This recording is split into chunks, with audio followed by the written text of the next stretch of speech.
You're about to listen to TADPOG. Tyler and Dave play old games. It's a comedy video game podcast. We would like to stress that the hosts are not experts and are really just very crass commentators. Seriously, this is an explicit podcast that happens to talk about video games sometimes. So please enjoy this pretty okay podcast with Tyler and Dave.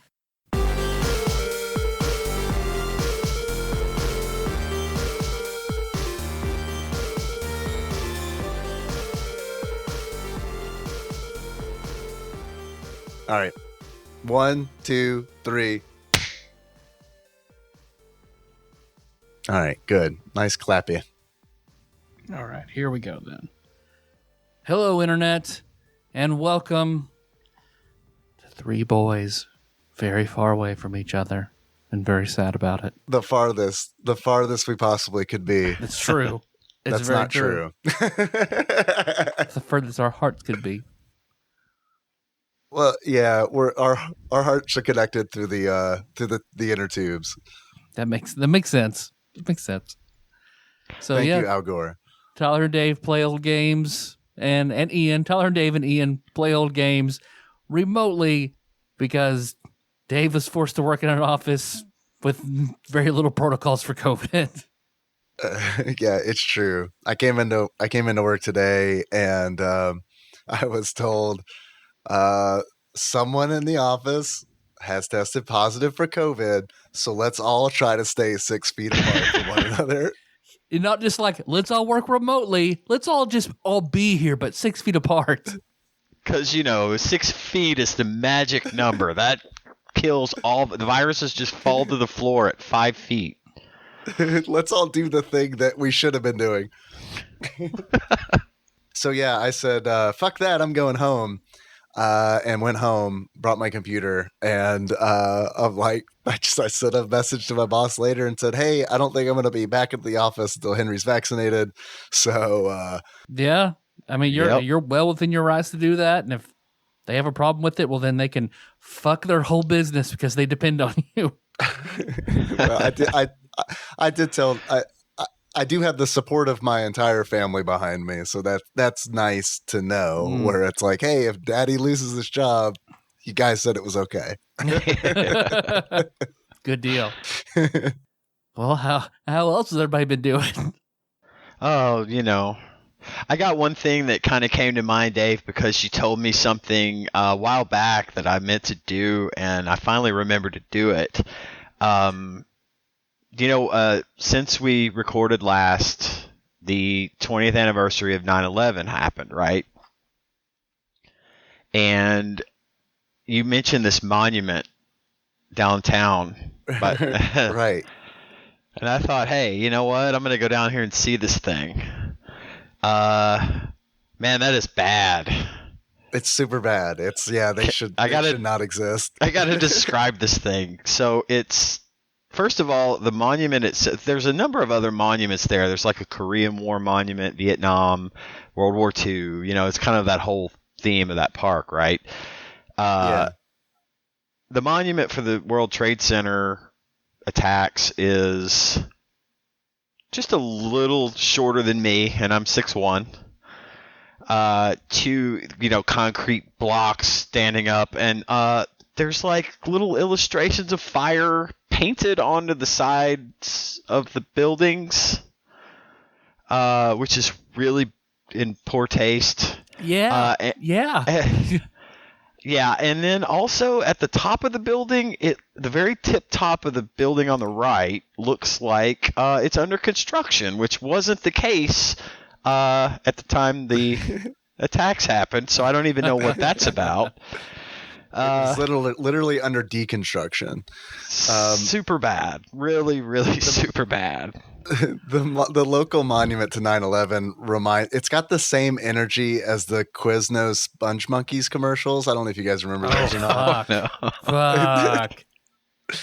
It's got that energy for sure, except about something super serious instead of sandwiches. Well, and it's like there's a dedication to two people that I think they were Afghanistan war vets from this area. So, and I mean that's fine, I guess, but just the monument itself is such poor taste, and I was just and also it's super tiny, so you could tell that like whoever they told to build the thing, they gave them a really limited budget. Yeah, just avoid that thing if you live in the area. Don't bother. Come for the quilts, not the 9/11 tributes. Definitely not. Go to Just Hamburgers instead if you're in town. Yeah. Just don't go like late in the day, because if you want chicken tenders, it's not going to happen. Stop trying to make chicken tenders happen. I got to tell you, I get them every time I go. It has not been an issue at all. I don't know if I'm just tender lucky or what, but it's me. I've always said that. Yeah. Yeah. So yeah, thanks for recording remotely. I didn't want, and I know we all have children in our lives, and I am vaccinated, but I still, don't want to pass if I have it, which I got a test this morning, and I have to wait 4 days to get the results on that because there's a weekend between now and then. So I'm going to have a fun weekend of wearing a mask in my house and staying away from my child. It's going to be great. Yeah. But yeah, if we sound different, that's why we're recording remotely. And also, this is probably going to be a shorter episode just because we had to start later than usual because my house doesn't get quiet. Even though bedtime's at 7:30 for Henry, the house doesn't get quiet until about 8:30. Yeah, I get That's that. Fair. It's fair. So it is also, since we are recording today, the 16th of September, that is Jacob York of Wolf Fighting Fame's birthday. Nice. Hey. Happy birthday. So you mind if I buzz Happy him up real birthday. quick? Go for it. Just say happy birthday. See if he answers. Of course. Beep, beep, beep. He might not be able to hear us, but Oh, that's true. pass along our wishes for him. I will, Or for us, I mean. if he answers. He's probably having birthday sex.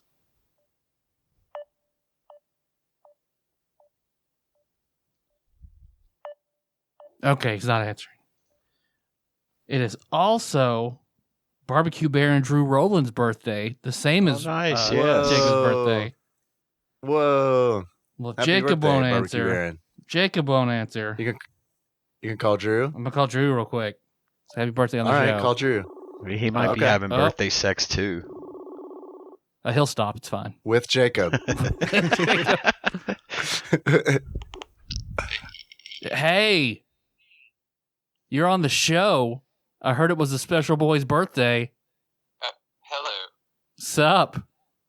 Hey, man. We can't hear him. We can't hear him at all. Oh, you can't hear him at all? No. Well, Drew, I was gonna say happy birthday on the show, but can't make it work. But happy birthday from just me to the ether of space. Are y'all recording right now? Yep. Hey, I Oh, can there hear him. he is. barely Okay, you hear now. Drew a little bit there. Hey, Drew. You can't What's hear that? Dave and Ian because they're in my headset because we're all remote. This isn't good podcasting, but I love you, so I'm saying happy birthday. Oh, I love you too. Well, I hope you have good birthday sex and whatever's going to go on. I did. It was on Monday. Yeah, birthday sex on Monday. Oh, good. Birthday sex on Monday. Early birthday sex. That's good. That's my first album name. Birthday sex Yeah. on Monday. Well, I'll encourage you to have another whack at it. Okay. So- I'll wake Bailey up. All right, good. Please do, and say Tyler, Dave, and Ian said you had to have sex with me now for my birthday. All right. Well, happy birthday, and I'll talk to you later. All right. Okay. See you, Happy man. birthday, Drew. Well, that didn't work out quite like I wanted, but oh well. That's okay. That's okay. We're So I will making the continue hard to- sacrifices for everyone's safety. I will drink my That's right. Espolon and mint, cucumber, and lime. I look forward to how drunk Ian is going to get on this episode since he's at home. Hey man, I'm moderating this time. I am not making the same mistake twice. It's a I mean, I might Thursday, make the so- same mistake twice, but no, it's like that every night. I just wait till later to get started, so I just go lay down and I'm now asleep. Bye. I'm drinking Gatorade, so Good, yeah. I'm super cool because I've been like really active all day playing basketball. So You do like Melissa and I did, though. You can just set up a glory hole for you and Nikki. A good tarp. we had a conversation, and it was like because Nikki's vaccinated, and I was like, okay, on a scale from 1 to 10, like how worried about are you about catching it from me if I have it, which honestly I probably don't, because I didn't have contact with the person. I didn't have direct contact with the person I work with who tested positive, but I did have contact with somebody he golfed with recently and works very close with who is not vaccinated. So it's like, okay, so he's definitely going to get it. So I had contact with him. So that's kind of like the steps we're going through here. And I asked her, I said, how, like on a scale of like 1 to 10, how worried are you about you? And she said 2. And I said, that's pretty low. So like if we did the whole, like, do you want me to wear a mask around you? Like what are you comfortable with? And then she was like, because like we were trying to figure out how I was going to sleep or where I was going to sleep. Cause I was like, I thought we had an air mattress and I was going to set an air mattress up in the office where I normally like stream and, you know, where I work today. And she was like, we don't have an air mattress. And I was like, okay, well, I'll just get a bunch of blankets and put them on the floor. And she's like, just sleep in bed with me and we'll face other directions. And I was like, I don't think that's going to work. I have a very, very good twin air mattress that the inflator is attached to it and everything, and you're welcome to it. Yeah, okay. But yeah, I mean, you gotta, I mean, but I also kind of would like to sleep in my bed. But I mean, if you're gonna be up when we're done, I might come get it. Or if you just want to set it out in front of your door. Put it in Ryan's mailbox. Well, see, put it in Ryan's mailbox. Well, it's at my office actually, because during that freak snowstorm, I bought it and left it in my office because I had to sleep at work to make sure shit got done because no one else could make it. Yeah. Maybe I should just go buy one. I don't know. I think that I'll probably, I don't know. I might sleep in my chair. Damn dog. I'm more worried about it than she is. You can come sleep in the garage. I don't want to do that. I would wake up in the middle of the night worried that spiders were in my mouth. You don't like spiders and mice? I mean, look, they have their purpose in the food chain. I'm glad that they're here on Earth with us, but I don't want to wake up with either of them in my mouth. Fair. You're not gonna sleep if you sleep in your mask, it'll be totally fine. Yeah, Henry asked me. He was like, "Are you gonna sleep in your mask?" And I was like, "God, no! Jesus Christ, no!" So it kind of sucks because, like, he was like, when he came home, he was like. Because when he got home, I put my mask on, and he's like, "Why are you wearing your mask?" And like, so I had to like explain to him what's going on. And then like tonight at tuck in, I'm kind of Nikki's like tucking him in. I'm kind of like lurking in the shadows, and he was like, I was like, "All right, good night." Yeah. So fun times. I asked him if he was worried about it, and he said a little bit. I said, "Okay, that's like an appropriate amount." I said, "But like, don't sweat it. Don't like it'll be okay." And then he said, "Well, all right, pretend there's a 3-year-old here and they were really worried about it. What would you tell them?" Nothing. They're 3. Fuck them. Yeah, they don't get to play Minecraft yet. They barely exist. Well, do we want to talk about Smash Tennis? We can do that. We can do that if you guys want to do that. I do want to say that I'm super sad that Norm Macdonald is dead. Yes. That one, like, not to bring everybody down, but holy shit, that one hit me harder. Like, celebrity deaths don't really hit me hard, but the last one I can remember that really did was Carrie Fisher, but like Norm Macdonald hit me way harder than Carrie Fisher. Well, I Well, mean, no I one felt expected bad it. because the other day I am the one that posted it in the Discord because Gage sent it to me and I was just like, holy crap, I don't know what to do with this. And so I immediately posted in the Discord. I'm like, yeah, I'm going to be down in everybody here in about 5 minutes.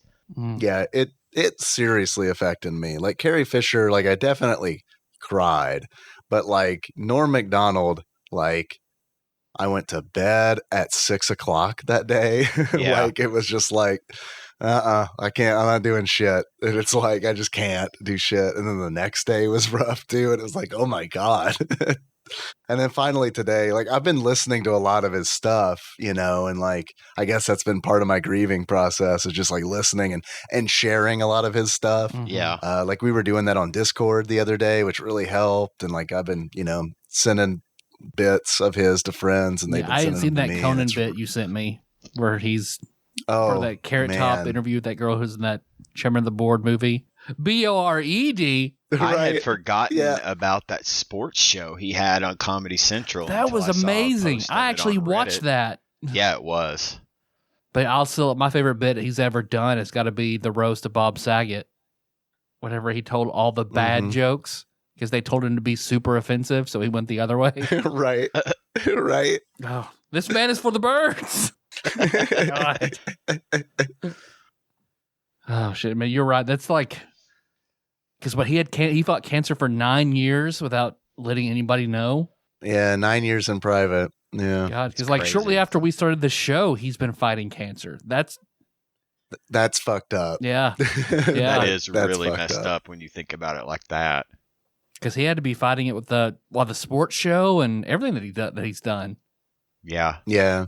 Ugh. I was listening to there's a YouTube video of like someone, it's barely a video, it's really audio with like a still image over it of him. And it's Norm Macdonald destroys a teacher heckler. And it's the funniest fucking part about it is like not even when he's like, it's just the way he deals with her because she says something to him like, have you ever seen a treadmill? Like I guess making fun of his weight. And like just his response is so fucking funny because it's like, yeah, I've seen like millions of them. It's a treadmill. Have I seen a treadmill? And then at some point, like it's good. I definitely recommend you check it out because it's pretty funny because like you could tell that she's getting like upset and she's not funny. And it's just a really good way to handle a heckler, I think. Not like, you know, Michael Richards or Yeah, maybe. Maybe not. Don't go there. God. I've been playing some Animal Royale, not yet with Ian because I was like a super sleepy boy when we were supposed to play. But man, I'm That's glad you fun. recommended that game. Oh, it's so much fun. And I haven't had as much chance to play this week as I wanted to. But the little bit I did play, you know, I still haven't won, but the little bit I did play was just as enjoyable as ever. It's a really fun game, and I really like the hamster ball on that. I like the vehicular manslaughter. Yes. Because like a lot of people don't use them, and I don't know why. Because whenever I'm in one, I feel like a god. Because essentially you can just one shot people. Like if you roll over somebody, they're done, and you get a shield essentially because it's like they have to shoot it twice before it breaks. Yeah, it And it's depends like, on what they fuck yeah. shoot you with, but most of the time at that stage in the game, it's, you know, a lighter weapon. I think if they hit it with a hunting rifle or something, which is a hard shot to make, it immediately breaks. But like a submachine gun or a pistol or even a shotgun does take 2 shots, which is, yeah, it's a nice shield. Well, the other night I had a lot of fun because because I use the damn hamster balls so much, I kind of know where some of them are. So I dropped at a location where like I knew there was a hamster ball, but like there were a bunch of other people that dropped in that same location. And of course they did not go for the hamster ball. And it's like, this is perfect because what I'm going to do is I'm going to note where all those people went, their general directions. I'm going to get in the hamster ball. I'm going to run them over and just loot all the shit that they scavenged. Yes. And it's like I was able to do that to like 3 people. And because of that, like I was able to get really good gear like real fast. Yeah, that is a good strategy. I just looted their best stuff, you know? So Right. I'm really glad you recommended it. I'm liking it a lot. Yeah, I'm hoping it sort of stands the test of time. So far, in the last couple of weeks of me playing, it seems to be pretty populated, especially at crossplay. So I like it. Yeah, it being crossplay really helps. Do you have all the animals you want? Oh God, no. No, God, no. I've developed the black cat, and that's like the last thing that I've done. But I mean, it's like there's so many. There's so much. There's so much. So many like animals, just base animals, and then so many variations of each animal. It's just crazy how much you can get. It would take forever to achieve like that level of whatever. I'm working on the corgi. Nice. Now. Yeah. I want to get a like representation of every pet that I've owned. There you go. Which is going to get that's good goals. Which I don't know if they make a hermit crab, but no, I think everything in there is a fuzzy furry or a bird. Because I did, just to keep breaking everybody down, it was well, a mixed bag, because Melissa and I had our 5-year anniversary on Monday. And of course, for our anniversary, thank you, I make the shadow box, so I keep little knickknacks and keepsakes of what we do all year long. So Drew had sex on your anniversary. Oh, he had sex on my anniversary. He was trying to. That's right. All right. Thank you for celebrating my anniversary by fucking your wife. I encourage everybody to fuck their wives on my anniversary. Hold on, I got to think what it was earlier this week. I might have helped celebrate your anniversary. That's very sweet of you. I'm happy to help. So, because I make that shadow box every year, so I made the one this year and made sure I prominently also displayed River Cat. So I have that up in the bedroom. Sky Cat last year, River Cat this year. Nice. Thank you for the recommendation of Only Murders in the Building, by the way. That's a good show. Oh man, I got to get that and watch it. I forgot about that. They're pretty short. Pretty short. They are. They go by real fast. Because I was going to watch the latest one last night because it's only like 28 minutes, but Jack just was like, you know what? I'm big enough that I can get in and out of this crib, no problem. Because Melissa and I are just like laying in bed about to start it, and he just walks out of his room. And I was like, God damn it. How'd you do that? And he just laughs as they're jumping up and down and runs around. Until he grabs like Melissa's phone, then gets back in his bed somehow and just lays there, because he'll cross his legs, put his arms behind his head, and bring up fucking Cocomelon and watch that on Melissa's phone. Awesome. He might like Only Murders in the Building. He might. There's a chance. Steve Martin and Martin Short are family friendly. Yeah. And Sting, I guess. That's a show that like works for both Nikki and I, but for different reasons, because it's like she loves true crime and all that, but also likes watching comedy, where it's like we're kind of flipped, because it's like our hierarchy is different, because like for me it's like the comedy, and then the true crime is like, okay, it's fine, this is like a neat thing to structure a comedy around. That's about how Melissa and I are. Plus she has a deep affection for Steve Martin. So, well, Steve Martin's great. I mean, is.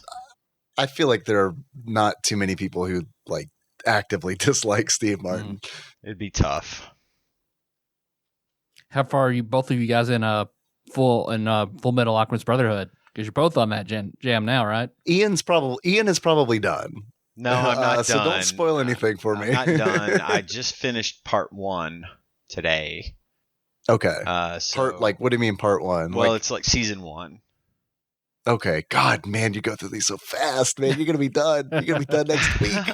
No, there's 5 parts, right? I don't know how they're split up. I'm watching them on Hulu, and the only reason that I knew like there was a season change was because the intro change. Well, I'm watching it on Netflix, and it's got it split into 5 parts, and each part is, I can't remember how many episodes, but yeah. So I don't know where you are versus where I am, but Okay. they just went to visit an old teacher. Okay. Nikki and I are about halfway through. Okay. So That's what I just did. It was their visit to their teacher. Okay. I love their teacher. I do too. She is great. Teacher and her husband. They talk that through their dude's muscles. cool. Yeah, they're all great. Yeah, I have no concept of where either one of you are. So there's stuff I really want to talk about, but more than likely I would spoil something. So it's just like, I'll wait till everyone says they're done. We'll get all caught up and on the same page, and then we'll discuss, because I'm sure there will be plenty. Already there's plenty to discuss. Yeah. I need to get back on it because it's probably been a full week since I've watched any. See, I'm a weirdo though. See, when I come in for lunch, I work from home, as everybody knows, and when I come in for lunch, I put in my AirPods, and I've got an hour for lunch every day. So I put in my AirPods and I watch something for that hour every day. And then at night, I have this little shelf in my shower. And when I take a shower, I throw it on my phone and put it in there, and I watch it while I'm taking a shower. So I burn through them. That's how I burn through them so quickly, is because I just I watch it. I probably watch an hour and a half a day. So Yeah. it just goes quickly. Yeah, that makes sense. It goes slow for me because Nikki and I probably only watch like one episode a day, unless there's a stretch of time where it's like, oh, like Henry's visiting with my mom or something like that. Let's binge Full Metal. Right. Well, and no one else is here that gives you shit about it either. There's that. So I can watch it whenever the hell I want, and nobody's going to be like, wait, you're ahead of me, wait for me. Yeah. Tanya doesn't care a fucking thing about watching that. So it's all me. I can just watch it whenever I feel like it. A blessing and a curse. Yeah.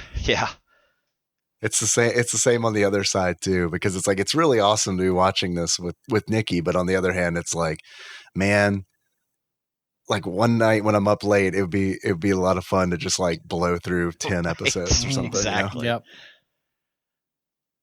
So, in other news of the weird this week, Nintendo finally decided to enable Bluetooth on the Switch. Yeah, I saw that, which is weird. Wait, that's been possible this whole time? Because it was a software update. And apparently you can have up to 3 external controllers that use Bluetooth attached to the system at one time. And what they did was they just took one of those chips and said, we'll let this one pass audio, and then you can only attach 2 controllers to the Switch. And that was all it took. Have you used it yet? No, I have not, because I've actually got a setup that I use with my headset, one I sent you the link to. Yeah. So it uses the dongle, but when I'm playing in handheld mode, I'd like to be able to pair my AirPods to it, and I'm going to try that, because I actually bought one of those little Bluetooth adapters that plugs into the USB-C port on the bottom. Uh-huh. I mean, it was like $15. It wasn't like I spent a lot of money, but it's like, man, that whole market for those things, which there's a lot of, is gone. Yeah, for sure. How did the USB plug-in thing work? Like, what was the latency like? Was it good? It seemed fine. I mean, obviously, and the same holds true. There's no microphone support. It's just audio. So you still have to use Discord or something, for audio. The official Nintendo Switch app, dog. Or the official Nintendo Switch app, which is probably extremely well done and efficient. I actually do use it for Animal Crossing. That's what I've used it for. I've never tried to use it for like chat. But anyway, I don't know how it worked. It's just this little thing that plugs into the bottom, into the USB-C ports. This really thin little thing, just a little plastic rectangle. It's got buttons on it, and when you plug it in, you pair your Bluetooth headset to it, and it just passes audio. It says USB audio. and it passes the audio. And the latency was not bad as far as like gameplay goes. It seemed Good. to be fine. But yeah, I am going to try pairing my AirPods with that thing on the native one and see how that goes. But Cool. I just thought it was strange that 4.5 years later they're like, oh yeah, I know you guys have been complaining about this for the entire time the Switch has been out, so we just went ahead and flipped that switch and turned it on for you. They literally flipped the switch. Yeah. It was a tiny little firmware update, and then suddenly there's an option to pair Bluetooth headphones, and I'm just like, They had to do that. Just let's build an industry and then fuck it over. Right. Like they do. Damn Nintendo. Damn. Well, and that little adapter I told you about was neat because if needed, they included a little USB cable to plug into it, so you could use it while it was docked as well. So you could plug it into one of the USB ports on the dock. So they're great little devices, but now they're pretty much useless. And it's like, thanks, Nintendo. I bet those things have plummeted like on Amazon or whatever. I need to check. The dongle bubble has officially popped. Yes. Something I didn't know about Nintendo because I like low key things, to play on YouTube on my second monitor while I'm doing like office work at work. So I've been letting everything from the gaming historian just play in the background. Mm. And today, talking about how Nintendo, when they were first wanting to roll out video games, that they were pretty shaky about doing it themselves. So they basically tried to partner with Atari and like basically let Atari have all, a ton of the glory and just start manufacturing stuff, and they'd be the distributor and they get so much of the share. And Atari was like, nah, fuck you guys. Yep. So then they'd be like, fine, we'll bet on ourselves. And then, yeah, fucking fine. We'll do the same thing with Sony decades later. Yeah.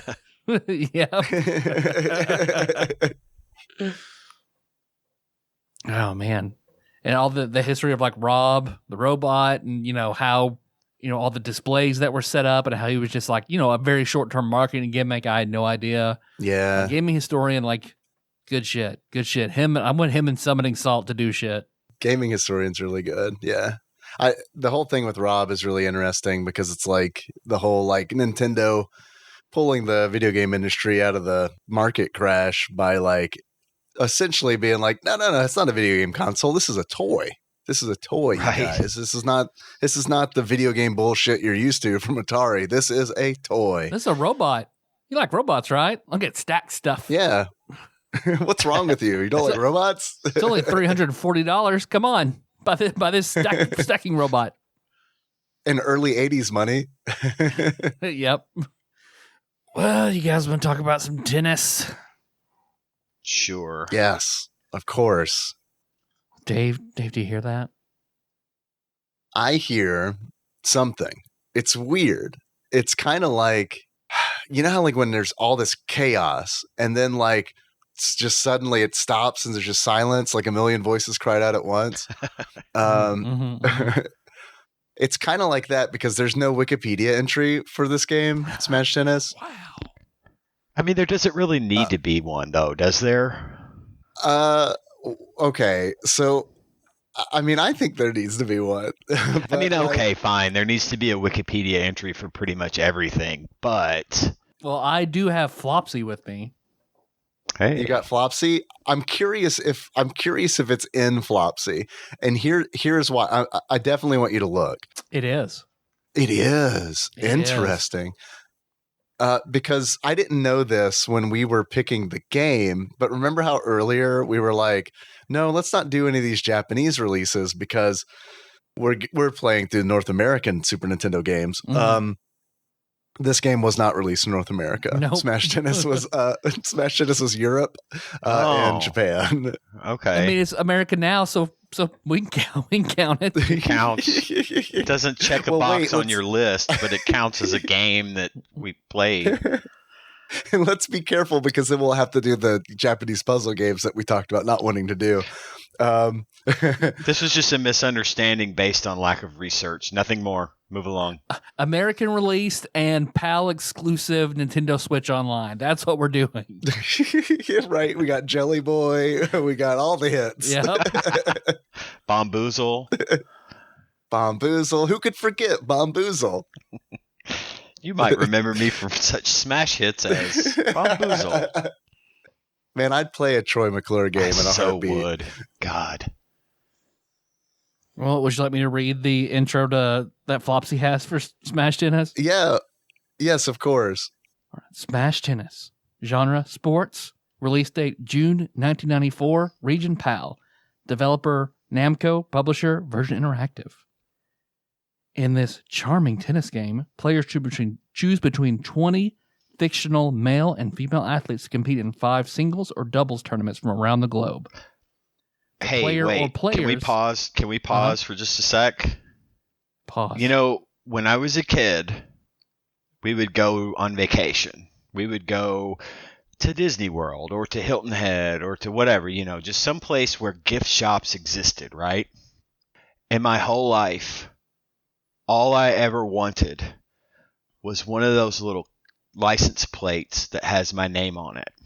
My son is also named Yes, Bork. exactly. In the 70s and 80s, Ian was not the most popular name in the United States, and therefore I was deprived of said license plates or other customized things. I wouldn't call them customized, but my name appeared on nothing. You mentioned all the characters, and guess what? One of the characters you could play as is Ian. Yeah, yep. And that made me so happy, and I immediately loved this game. Continue. The player or players that manage to win each of the 5 tournaments will earn the title Grand Slam champions. And then it starts talking about the gameplay. And then they are welcome to the jam.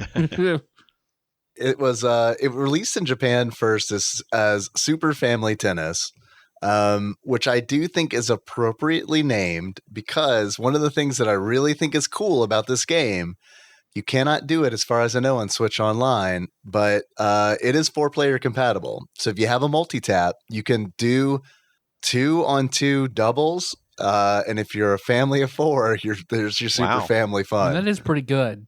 That is good. That's something that Super Tennis doesn't deliver. And I wanted to compare this game with Super Tennis because Super Tennis is on IGN's top 100 list of Super Nintendo games, which we all know is like the founding father of TADPOG. Essentially, it's that TADPOG means you guys Constitution. played this one, Super Tennis. Yep.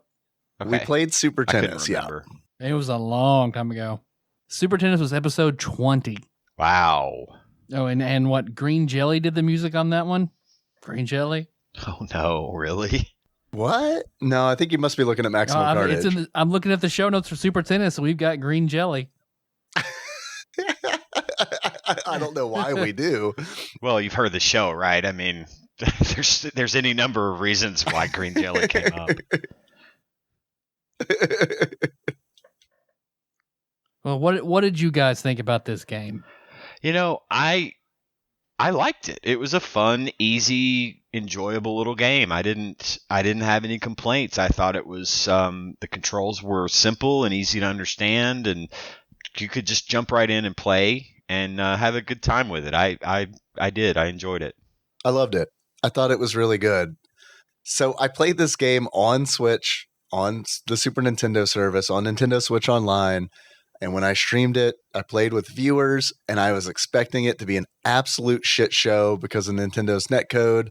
And I got to be honest, it was not bad. It really wasn't bad, and it was a lot of fun. Nikki and I played it. She was on her, Switch Lite, and I played it on the Switch, and we had a lot of fun. This is a fun game. I feel like this is a really good addition to Nintendo Switch Online. I agree. It's very, it's good. Just got long play value. Like you could just keep coming back to it, and it's always fun, Yeah, and there are different modes you can do. You can do like 1-player versus 2-player. You can do doubles versus the computer. Obviously, you're kind of limited there. I do have a multi-tap, so if you guys do want to come over, we can totally do 2-on-2 doubles. I think that would be fun to maybe do it like a Tadpog prom or Yeah. something like that. See, that would be fun because I played it and I could recognize, okay, this is a good tennis game, but I was so unbelievably terrible at it. I never won a single set, never got a full point. Like, I got fucking smoked constantly. And I made sure I wanted the full experience. I played as most of the characters to see if there was a big difference. I played on every different court, seeing if clay and grass and, regular courts were any different. But man, I got my ass handed to me every single time. Like, this is a game, like, I can see where people would have fun with it, but I didn't because I thought it was incredibly hard. Incredibly hard. The computer was a very worthy opponent, and I had a lot of trouble beating the computer. I won a few sets, and I think I won a game or two, but for the most part, that AI was pretty good at returning most of what I could shoot at it. If I could manage to get one just completely to go in the other direction of the opponent, they would miss. But most of the time, like, don't even try to lob against the computer because the computer will straight destroy you. Yeah, if you lob it, which I guess is where they got the name Smash Tennis, because like in the instruction manual they talk about you can smash a lob, and that's like it'll happen. When it happens in the game because essentially the ball turns into like hummingbird wings. Yeah, and it's like in theory, I guess could hit it, but I never was able to. One of the things I liked about it was the computer voice that called the score after every set. I just thought that was a nice touch. Yeah, it is nice. Super Tennis does that too, which I didn't remember, but when I went back to play it, because weirdly Super Tennis is also on Nintendo Switch Online, I do feel like it's kind of bizarre because honestly the games are like very similar because it's tennis, right? So there's not a lot different. Although I will say that one thing that I loved about Smash Tennis is the different courts. Because like every court outside of like, okay, so you got your regular courts, you have your grass courts, you have your clay court, you got all of that. But those are like your tournament courts. But you also have these courts that are kind of themed, that are amazing. Like there's a court that's essentially inside a mall.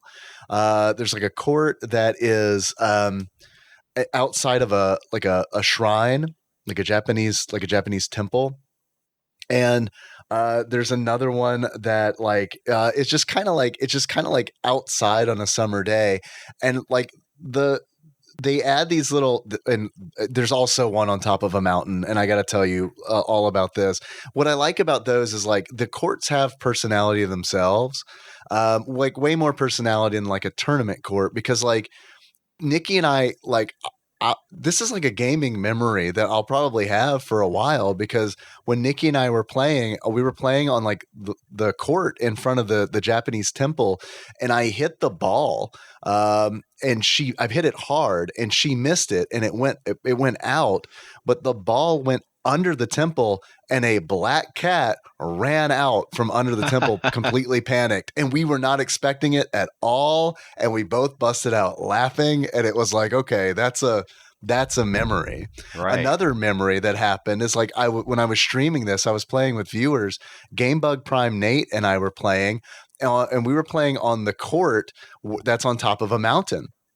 And so we're playing, and the entire time that we're playing, there is this guy climbing the mountain. He's climbing it, he's climbing it, he's climbing it. And then on one of the serves, the guy had made it to the top of the mountain, and he is looking like accomplished, and he's looking, over the edge. And then Nate hits the ball. I miss it, hits the guy. The ball hits the guy, and the guy falls. Oh, wow. And it is just straight up like, I don't know. There's character in this game that like Super Tennis does not have, because Super Tennis is much more serious of a game than this is. And I honestly think it's harder. I think that Super Tennis is harder than Smash Tennis, because when I went back to play it, it was like man, you got to be like precise as far as like you got to be on the right side of the ball. You can't just be like in the general vicinity of the ball, which I felt like you could be in Smash Tennis. Although I do agree that the AI in Smash Tennis is fucking insane, and a lot of my good experience with the game probably stems from that. I pretty much 90% of my gameplay with it was multiplayer. Oh, see, I wish I didn't realize that the multiplayer, like all over the internet, was a thing. So I really wish I had known that and maybe had a chance to try to play with somebody online, because that would have been a lot of fun. It is fun. And it was the first time that I had done it too. And I discovered the best thing about the Nintendo Switch Online SNES service. And that is you are assigned, when you get 2 players in there, each player is assigned essentially a Mario glove. You get a hand that you can move around the screen, I guess, to like rudimentary, like some rudimentary form of communication. But the best thing about it is if you press the right stick in, those hands clap. Oh, wow. So if somebody fucks up, you can clap for it. The kind of the meme that kind of happened on the stream was when somebody would lose in the game of tennis, we would clap them off of the court, because it's like very anime style. Like when you win one, like the winner is like jubilant, exploding with joy, and it's like the other one like just kind of like looks downward and then like stiff leg, like walk of shame, like Charlie Brown style, Yeah, off of the court. It's very sad when you lose. It's a charming tennis game. It's honestly like way more charming than I than I expected. The graphics are very cute. Right. Yeah, for sure. Yeah. It reminded me a little bit of a more pixelated Stardew Valley almost. Yeah. Yeah, it really does look like that. You're right. Absolutely. But yeah, I could recognize, that is a fun game. I think it's built for multiplayer, and because this Hollow Knight was easier for me than fucking Smash Tennis. I like the you have a good amount of characters to choose from, which Ian kind of touched on. That there is an Ian. Unfortunately, there is no Dave, but there was a Dan. There's no Dave. There's a Dan. Dan and a Darren. Yeah, there's a Darren. Darren is like the Andre Agassi, I think. Like, I was trying to figure out who was who, kind of, but I don't know that much about tennis. But like, I don't know. Just looking at Darren's hair, I was like, that's probably Andre Agassi. Like, of that, I don't know if he played then. I don't know. As much as I like tennis as a sport, like, I don't keep up with it like at all. I'll have to ask my aunt, because she's like a tennis freak. She would know. I used, like, when I was in high school, I used to kind of watch it a little bit, like during band camp on breaks, because we had a TV in there, and it's like that's pretty much just what we watched. But like, I never followed it regularly. But Nina in this game is my Smash Tennis waifu. She has green hair and a high ponytail. She is not a very good tennis player, but it's fun to pretend that Terra from Final Fantasy VI is playing tennis. And that is what I did. See, I was thinking Celan from Lufia 2. Well, yeah. Well, like, I mean, I got to go where the heart wants what the heart wants, Tyler. But like, there is, I guess I could use this as an example to kind of spin off like how different the characters are, because like when I say that Nina isn't very good, she's pretty slow. So like all the characters have different speeds. She's not very powerful because like all the players have different like power that they use to hit the ball. And also she can't dive. Like there are certain characters that will dive after a ball. If you hit the swing button twice, they'll dive for the ball to reach it. But there are other characters that just won't do it. And Nina was one of those. And I totally understand she doesn't want to destroy her beauty. And I respect that. But I do think it's interesting. It. Yeah. No, who wants to do that? No one on scuffy titties. No. So Melissa was almost named Julie. So I played as Julie. Julie is not a good tennis player. Well, dude, and it's like, it's wild how like I mean, it is like absolutely skewed for like the male characters for sure, because it's like switching between male and female characters is like, whoa, holy shit, this is insane. And like if I was playing a male character, Mike was my go-to because Mike had those fucking sweet ass shades. So he was my guy. But it's like after playing as like Nina for so long, where it's like I never had to worry about her serve faulting because she hit it too hard or something. But like with Mike, it's like, holy shit, I gotta like figure out how to hit this lighter because it was just all I was Lord fault, double fault. yeah. Yeah, that happened to me a lot too, because you got to hit it back, you got to return it or serve it just right, or yeah, you're out. And It's like, can I just not hit it out? Can I just not put it in those two squares just anywhere? Just let me play the game. Let the boys serve the ball. That would be wacky tennis. That'd be wacky tennis. That's what I want. I want wacky racist tennis. Tiny Toons presents wacky tennis. But I liked it. This was a nice breath of fresh air for me. So thank you for that. yeah, it was good. I figured, because I don't think there are a lot of bad tennis games on the Super Nintendo.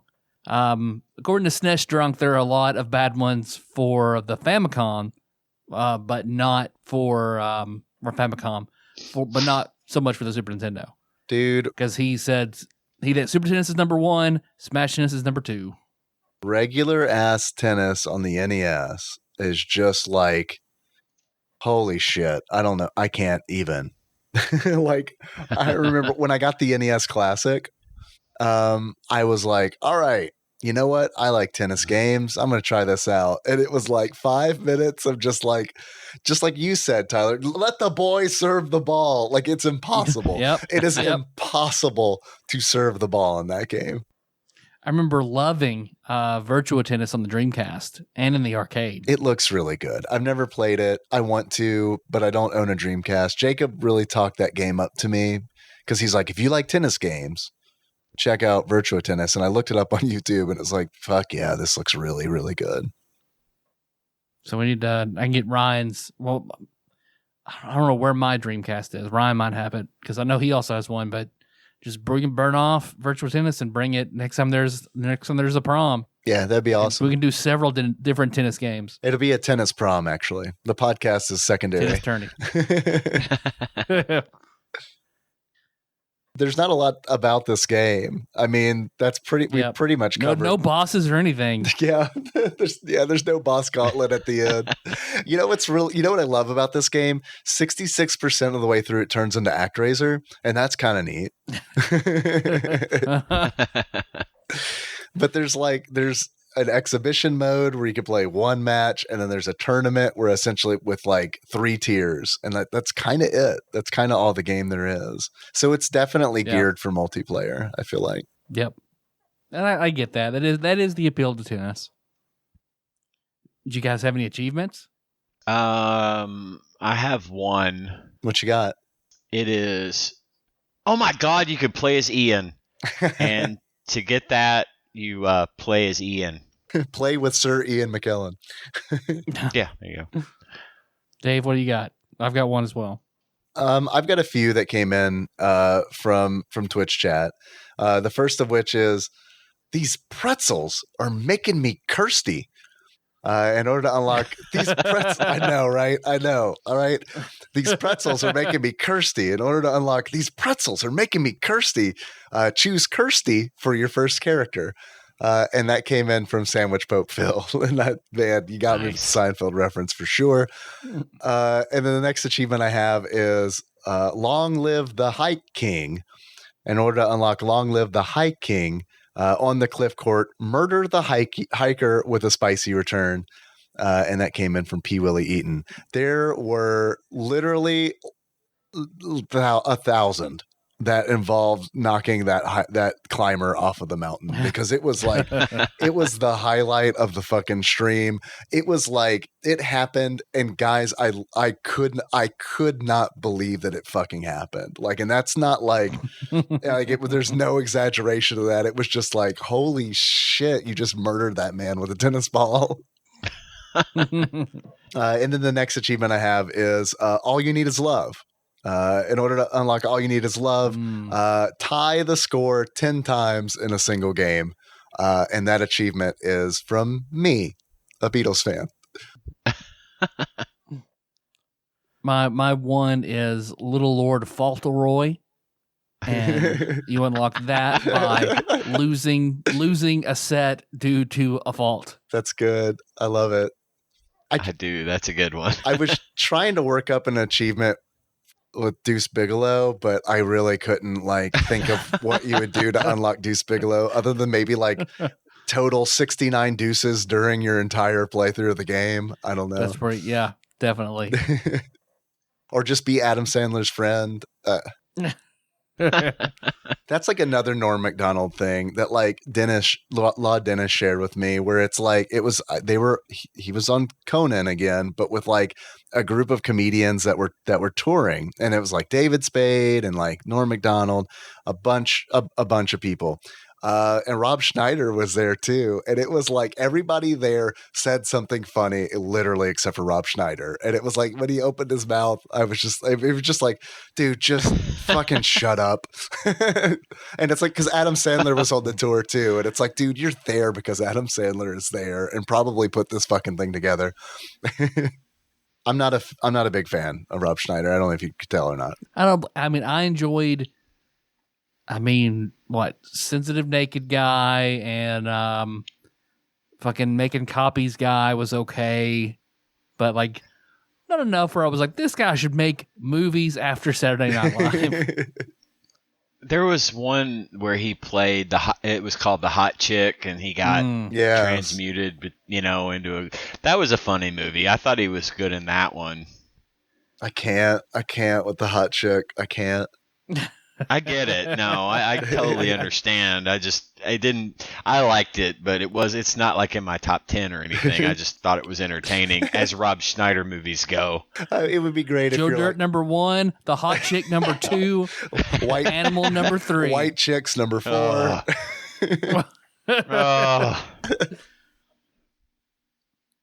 So Melissa and I did watch a Joe Dirt. Oh, you guys watched Joe Dirt recently? Yeah, we can talk about it sometime. Oh, shit, I need to get on it then for that Patreon content. Yeah. I got a question for you guys. Okay, what you got? Yeah. According to the Ultimate Nintendo Guide to the SNES Library 1991 through 1998 by one Pat Contry, a.k.a. Flopsy, what do you think Smash Tennis is rated? I will go with 4 stars on that one. I was going to say 4 as well. But then you... Oh, never mind. I'm keeping 4. It sounded like that was the right answer. Well, then you both are correct with 4 stars for Smash Tennis. All right. Well done. Well-deserved 4 stars. Yeah, man. I'm telling you, this is a good game, especially if you like tennis. It's not simulation tennis, which is great because it's definitely more arcadey, and that's kind of my wheelhouse. Yeah, because the review was by MV, which are Melissa's maiden initials, calling it the perfect party game. That video games and tennis are like chocolate and peanut butter and bacon and eggs. MV, Michael Vick, the famous SNES reviewer. Yeah. Yep. And Dog Fighter. It's a different one. Oh, yeah, right. Okay. That's Jacob.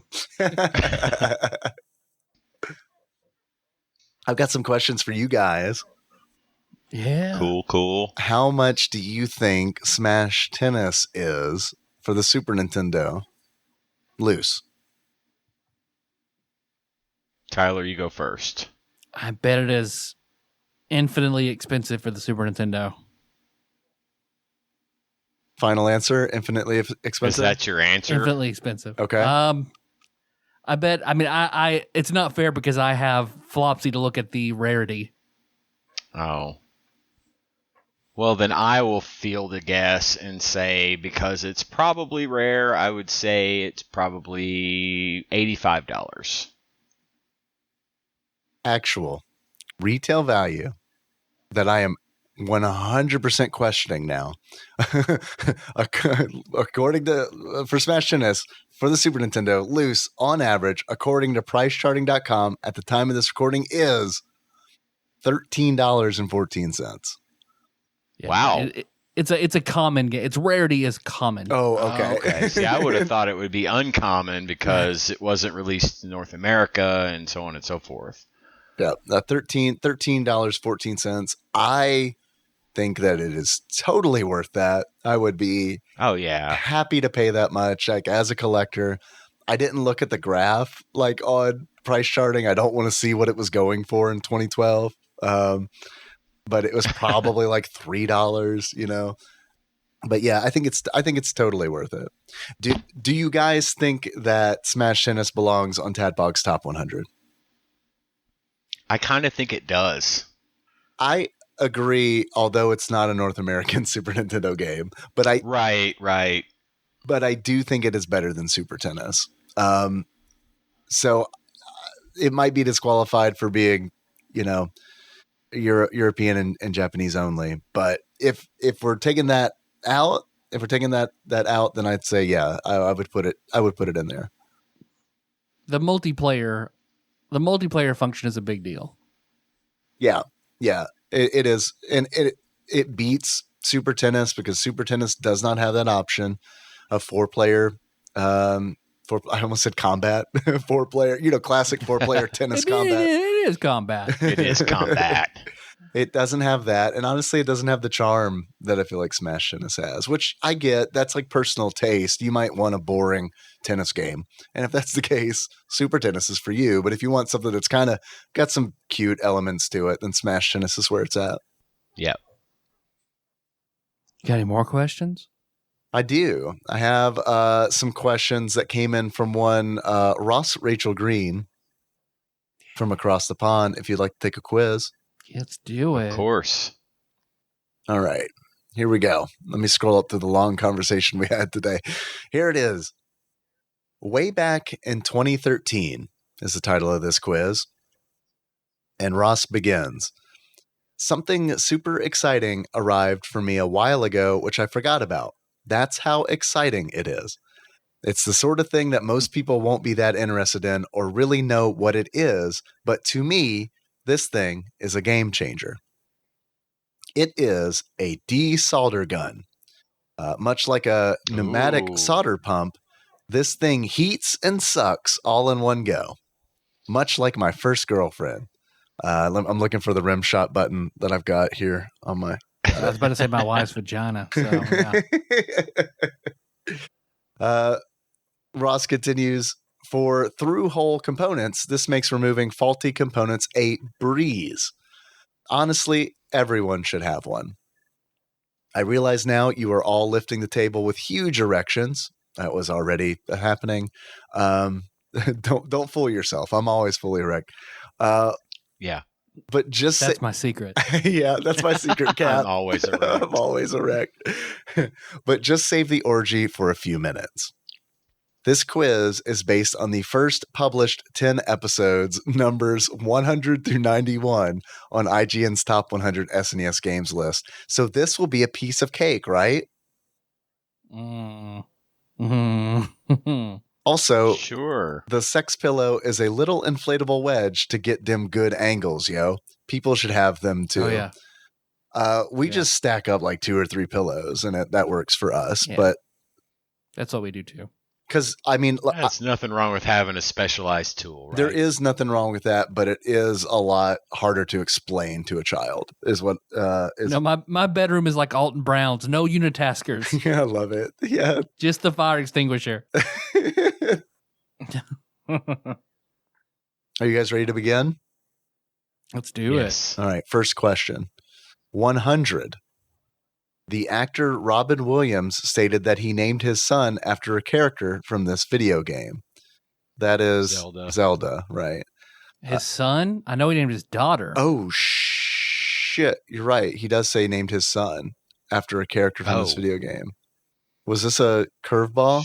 Well, I don't know his son's name. Is it Link? Yeah, hopefully it's Link or Ganon. You don't remember Sasser Williams? Hagar Williams. Mayor of Metro City Williams. So wait, this is based on the first published 10 episodes. So right. So this definitely isn't Zelda because Kyle Blackthorne Williams. He named his son after a character from this video game. It'd be cheating to look up the first 10 episodes. Look up his son's name. That would be cheating. That would be cheating. Yeah. So what were the first 10? Gosh, I don't know. What were the first 10 episodes that we did? It's probably Mega Man X Street Fighter, right? Yeah. I mean, because there is Guy and Hagar from Final Fight. He could be called Anti-Uni from Uniracers. I think Kyle Blackthorne is the 10th game I think we did. So Blackthorne is okay. So Blackthorne's in that range then. Yeah, I think it just barely is. I think it's 90. There's no way. The 90th game. Guys, there's no way Robin Williams played Blackthorne. Yeah. No, there's Double Dragon, so Billy and Jimmy. I wouldn't. Top Gear Williams. Turrican Williams. Super Turrican Williams too. Buster Babs Plucky from Tiny Toon Buster Bust Loose. But it's got to be Plucky Williams. Plucky Has to be. Williams. Has to be. Hampton Williams. I like that one. I don't think I would ever trust someone named Hampton Williams. That is that name is too rich for me. It's an 80s movie, The Villain's Sidekick. Yeah. Yeah, he's not the one bulldozing down the neighborhood to make condos, but he's certainly not getting in the way of it either. Yeah, Ted, kick his ass. Shut up, Hampton, I am. Was the first 10? Yeah, this quiz is based on the first published 10 episodes, numbers 100 through 91 on IGN's top 100 SNES games list. All right, so it's definitely not Super Tennis Williams. Probably not, no. Let's go with Double Dragon, right? I mean, Billy or Jimmy, so Final Fight, you were, Mike Hagar, and you weren't Guy. Guy was released later, so who was the other one? Cody. So I guess it could be Cody. I can't get behind the idea that he got the name like something like Mike from Final Fight. Well, you know what I'm saying? there's also- it's like he got Zelda from Zelda, but that's kind of a somewhat unique-ish name. So I'm thinking it's got to be some name that's not Mike. Or Billy or Jimmy. Right. Or 'cause Kyle. If it's Mike. Yeah, who says I named my kid Mike because of Final Fight? You know what I mean? And Anti-Uni, final answer. Anti-Uni, locking it in. It is Final Fight. I don't know. I guess let's look up the name of his son, but the answer is Final Fight. Final Fight Williams. Final Fight Williams. Let me put it in real quick. Okay, he has three children. Okay. Zelda Williams, Zachary Pym Williams. I like that. Yeah. Named And after Hank Pym from Ant-Man. Hank Pym, I would imagine. Yep. And then Cody Allen Williams. Cody. This is his youngest son. Man. All right. That's a weird pull. All right. Yeah. Well done. Well done. Not us. Well done, Ross. Next question. Yeah. We fucked it up. Next question. 99.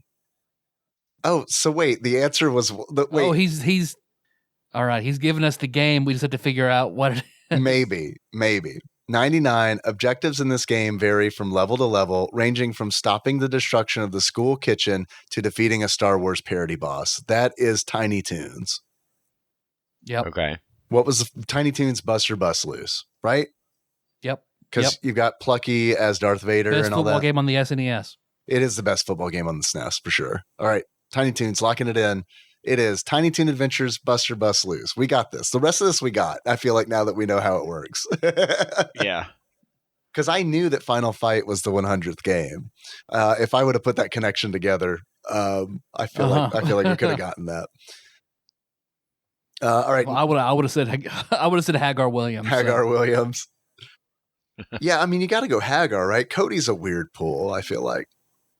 Yeah, but if you're gonna name your daughter Zelda, you're gonna name your son Hagar. Was Robin like, okay, if the kid comes out with a mustache, it's Hagar. Otherwise, it's Cody. Yeah. If he comes out wearing blue jeans, he's Cody. Next question, 98.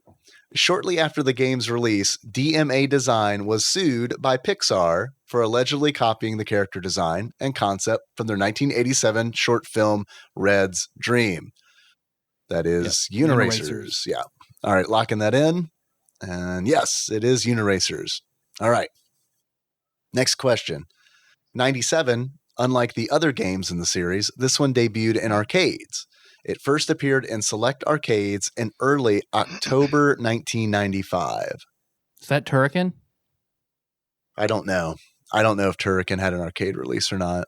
I don't know if Top Gear did. Was that in the top 100? Oh, maybe that was Top Gear. That probably was. Yeah, Top Gear was in that 10. But I don't know. Remember the Shao Kahn hitting it with the hammer? Right. Yeah, I forgot about that. But I don't know. Top Gear would make sense as an arcade game. What do we have any others that we're forgetting? I mean, the only ones I know that were around that were Super Turrican 2, Top Gear, and Double Dragon. I mean, maybe Super Double Dragon? I bet it's Top Gear though. Oh, dude, I don't know. I don't know, man. Because it's like I can't remember what Top Gear's roots are, but I mean, Double Dragon's roots are, I mean, it's in the arcade. It is arcade, but it wasn't very good. It wasn't very good. You're right. We quit and played Double Dragon Neon. Right. Ugh, I don't know. And I think it might have been, was it Top Gear or Top Gear 2 that was in the bottom 100? 2. It was 2. You want to do that? Yep. I don't know. I don't feel great about it. Can we skip it? Can we pass? Can we pass and come back? All right, pass. All right, pass. All right. 96. Because then we can like totally cheat and be like, okay, we didn't mention, this one wasn't picked. 96. Yep. This game is both a sequel and a remake to the previous year's release, which is itself a prequel to the first in the series in terms of plot and setting. Top Gear 2. Top definitely. Gear 2. So you're eliminating ones now so you can get that other I bet question. that is Turrican 2. I bet you're right. Yeah, that does sound right. It's both a sequel and a remake to previous year's release, which is itself a all right, Super Turrican 2? Yeah, that's what I think. All right, Super Turrican 2. Ian, are you good with that? Sure, yeah. All right, locking it in. It is, oh, fuck. I forgot this was in the top one. I forgot this was in the bottom 100. Street Fighter Alpha 2. Oh, yep, I completely forgot about that too. Yeah. Completely forgot about that. I thought it was ranked better than that on the list. Yeah, I thought it was too. But apparently not. Next question. The developer used rehashed graphics and gameplay from another series. However, this game becomes more realistic with a damage diagram on the left side of the screen, slower movement, and the possibility to upgrade the machine. That's Top Gear 2, right? Sure. Because wasn't there like... I have no guess for that. Because wasn't there like a damage diagram? Like if you got the Shao Kahn hammer, like didn't you have like this kind of... I'm picturing this like tiny car that shows where the car has been damaged. I mean, yeah, okay. That'd be an interesting little twist on it. I don't know what the other series would be that they used rehashed graphics from, though.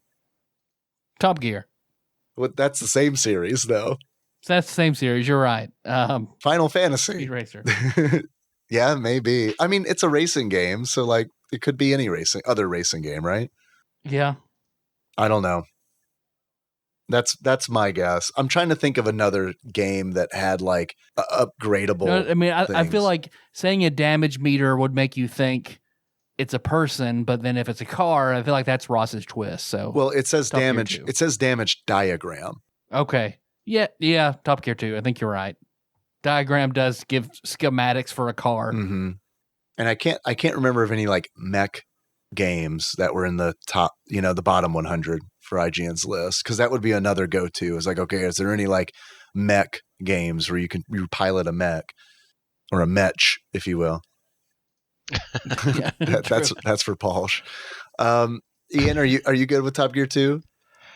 I am. I'm sorry. I'm not much good on this one, but I don't know your early work very well. So, yeah, that sounds fine. I can't even remember the last time we recorded. I think I'm thinking off one because I'm counting down from Final Fight, but Final Fight was the second episode. So we started the top 100 on episode 2. So my thinking is a little off. I see. Not that matters. I still think Top Gear 2. I agree with you. All right. Top Gear 2, locking it in. Sorry if it's wrong. It's Top Gear 2. Nice. Yeah, nice. Okay. That's going to help us when we go back to number 97, because now we know that's not Top Gear 2. Right. And it's That's what I was saying. I figured that's what you were up to. dude, it's looking more like Super Turrican 2 for 97. Because I do feel like I remember Super Turrican 2 being like way early on. But anyway, we'll get back to that one. We'll pass that one still for now. This is a fun quiz. I like this one. Yeah. All right, 94. GamePro's Bacon said of this game, quote, "The tame fighting and intricate challenges should please thoughtful action-adventure fans, but its beautiful graphics and supernatural sounds will impress anyone." End quote. Supernatural sounds makes me think of how we joked about the Riddler ghost hand jobs. Batman and Robin, yeah. Batman and Robin. And that was that in the bottom 100 or was that ranked a little bit better? I know that was early on for sure. I'm pretty sure that's bottom. That was 100 through 90. Because that was like Dicus was on that episode. That was super early on. Okay. Hey, look, I'm good with, I love that. Batman and Robin, and there's, okay, so tame fighting. No one dies in that game, right?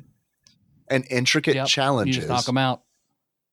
There was a driving segment in that, right? Where you're driving the Batmobile? Or was that a different game? You have to run through different floors too, like with key cards and shit at one point. Yes. Sounds like you guys are onto something. Okay. Are we good with this? Yeah, Batman and Robin. All right. I'm convinced. Adventures of Batman and Robin. Adventures of Batman and Robin. Locking it in. It is The Adventures of Batman and Robin. Well done, Tyler. Sweet. All right. Next question. 93. The game was released on the Virtual Console in North America on September 29th, 2008. However, it was retired without any explanation on October 2013 in the same region. This question's horrible. Wait, read that again? I don't know anything about the Virtual Console and when shit put on there and was pulled off. 93. The game was released on the Virtual Console in North America on September 29th, 2008. However, it was retired without any explanation on October 2013 in the same region. Okay, so we know we have Double Dragon and Turrican 2. And Blackthorn, to choose from. right? And Blackthorn. Well, Blackthorn... Because I feel like Blackthorn was 90. Okay. I think.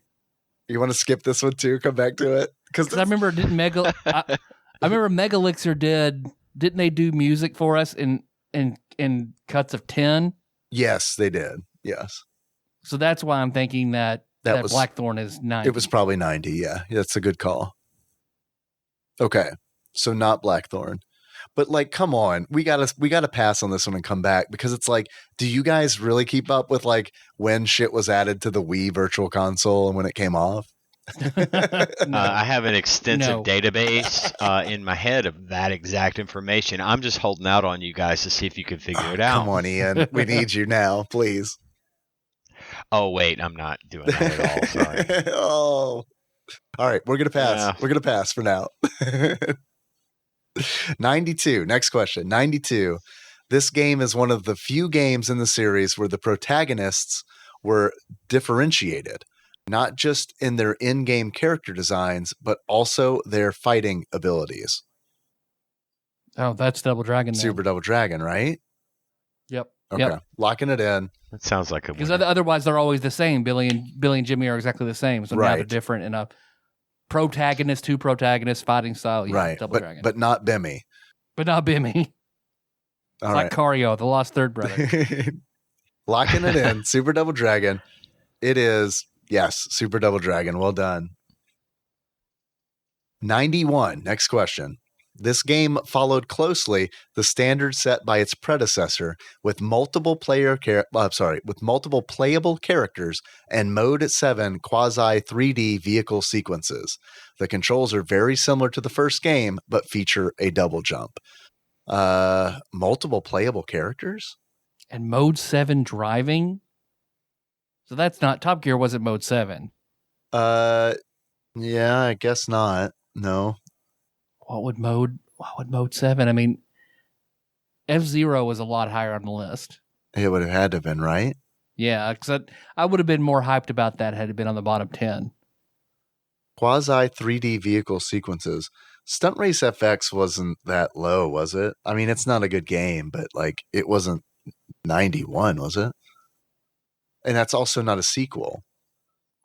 Because it Right, says this, it's not a sequel. this game followed closely the standard set by its predecessor with multiple playable characters.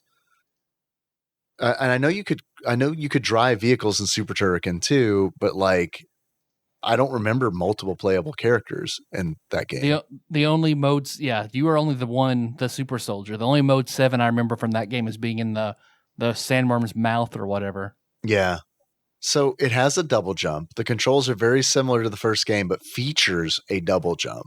So this game has a lot of shit going for it.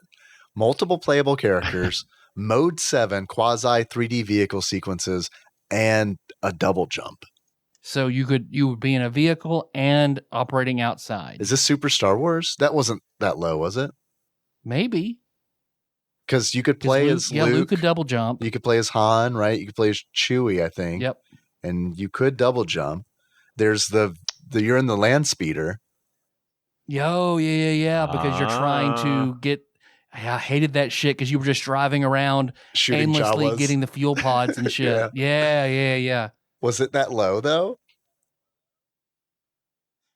Wait, and it says very similar. There are three of them, so I mean, it says Is very it like similar. Super Empire Strikes Back? It might or be because Return of the Jedi. because it says the controls are very similar to the first game, but features a double jump, and it says it's probably which one do we? Empire. I don't know. If he didn't refer to two previous games, he referred to one game. No. So it makes me think Empire. Well, he said closely. Okay, so let me read the whole question over again. Now that we've kind of like we figure it's one of these three games. This game followed closely the standard set by its predecessor, with multiple playable characters and Mode 7 quasi 3D vehicle sequences. The controls are very similar to the first game. Okay, but feature a double jump. I gotta go with Super Empire Strikes Back, but Yeah, that's just a guess based on the context clues we got. he would have had to have said predecessors if it was Return of the Jedi. well, yeah, and he also references that the controls are very similar to the first game, not the first games. So that makes me also think that it might be Empire. And I guess the quasi 3D vehicle sequences could be like, the Battle of Hoth. Could be. All right. Are we good with this? Super Star Wars Empire I got Strikes nothing Back? better. All right. 'Cause I don't think it's Turrican, so that makes sense. Okay. I like that we got to Star Wars at all, because like if it's wrong, at least we were in the right family, right? Well, yeah, let's not count our chickens because if it's like Right. something Could be completely different, right? Yeah, it could be literally. But I'm going to lock it in. It is, fuck yeah, boys, we did it. It's Super Star Wars The Empire Nice. Strikes Back. Nice. All right. Sweet. Now let's go back. We have two unanswered. one of these is going to be Super Turrican 2, right? Okay, so 97. Okay, here are the two questions. Let's figure out which one is Super Turrican 2. Unlike the other games in the series, this one debuted in arcades.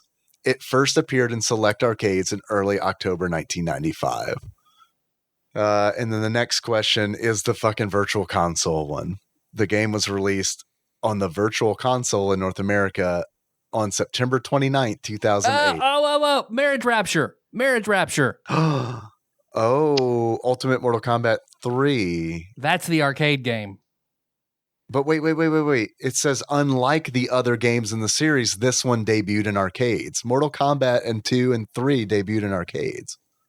So it's got to be Mortal Kombat 3 with the Marriage Rapture? That was low. No, but I'm confused by the question because it says this is how it reads. I agree. Marriage Rapture was low. So I feel like, all right, let me read this and tell me, I may just be misunderstanding it. He says, unlike the other games in the series, this one debuted in arcades. But Mortal Kombat 1 debuted in arcades. Mortal Kombat everything 2 Mortal Kombat, it came out in the arcade first. Now, so. but Ultimate Mortal Kombat 3. We already said Street Fighter. What? So it came out in the arcades first, and then the Super Nintendo. Yes, but it also says unlike the other games in the series. So they would have had to come out on the Super Nintendo first, and then okay. So this game came out on the Super Nintendo first.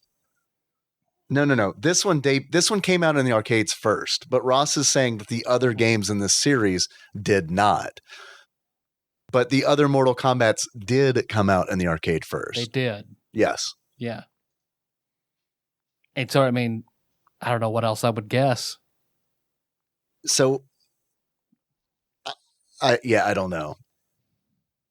One of these is Super Turrican 2, right? Because that was definitely in the bottom 100, yes?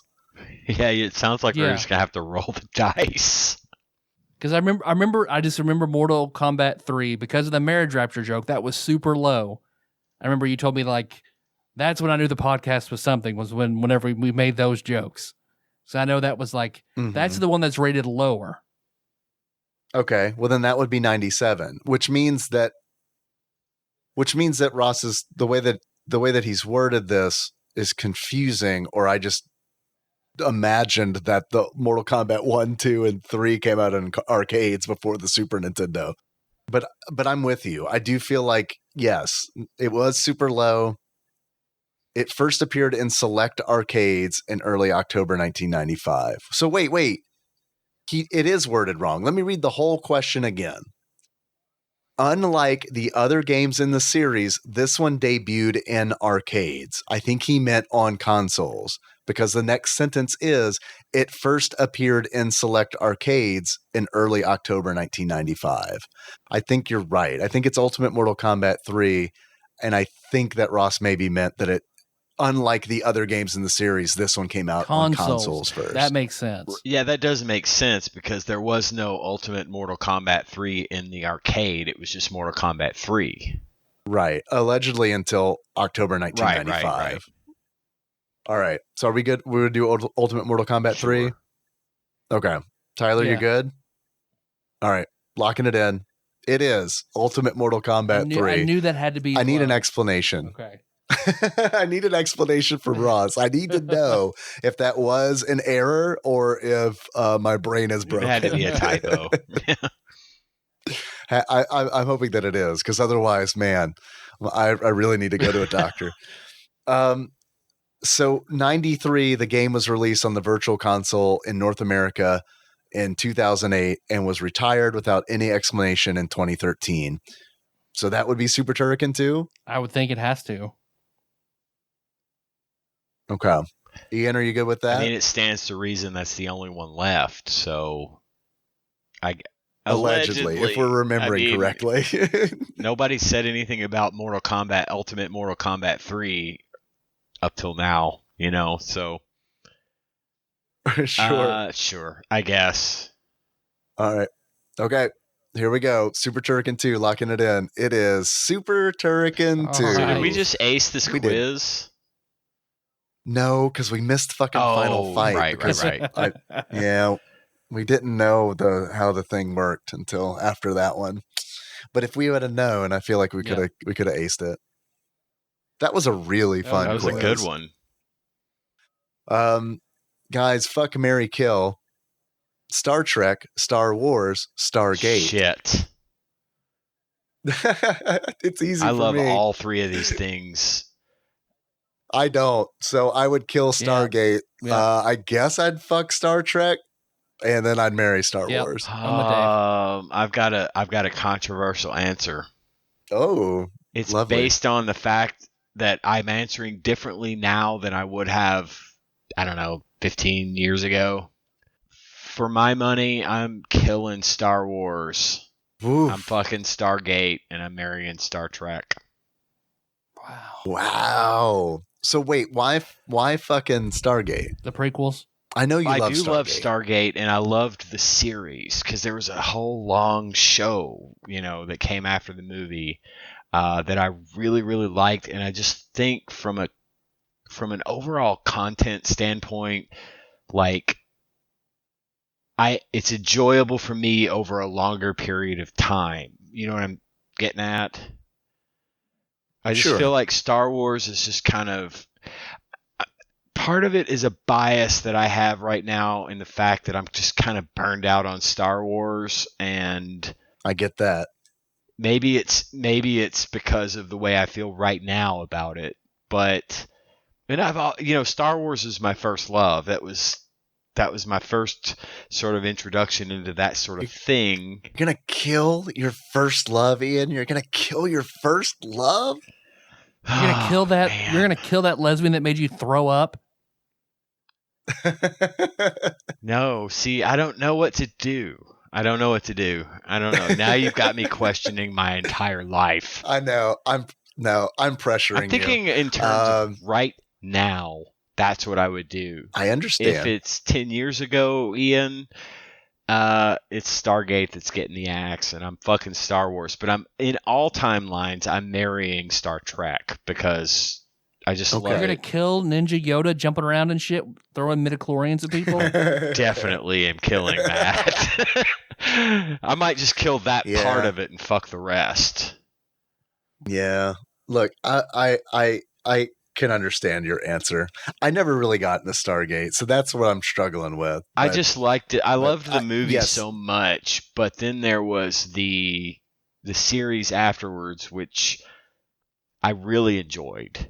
And it went on for so long. And I watched the whole thing and I was like, yeah, I really like this. So I don't know. And there's a lot of bad Star Wars, to be perfectly honest. It's starting to be that way, right? It's kind of starting to be. It's approaching the middle point between the amount of bad and good, I guess. I don't know. Yeah. Star Wars feels like one of those things where I say this a lot on the show, but it's like when you do a good thing, just stop when it's good. Yeah, I know. And it's like, okay, if you want to pare it down a little bit and say if Star Wars only encompasses the original trilogy, A New Hope, Empire, and Jedi, that's a much tougher call for me. But right now I have no choice but to think about Star Wars in the terms of we've got 9 movies and a couple of spin-off series, and I'm not sure I'm happy with the direction it's going. So Okay. that's the way it is. I think that's fair. All right. Next question. And we might want to pick this up tomorrow because we're 25 minutes past Tyler's hard stop. And this question is going to literally take 2 hours. But it is fuck, marry, kill, tater tots, waffle fries, wedges. Oh, I'm killing wedges. Straight out killing potato wedges. Don't like them at all. Dude, you can't kill wedges. I'm fucking killing wedges. Kill Fucking tater stabbing. tots. Tater tots are the worst. No, I think I'm gonna fuck waffle fries. I'm gonna marry tater tots.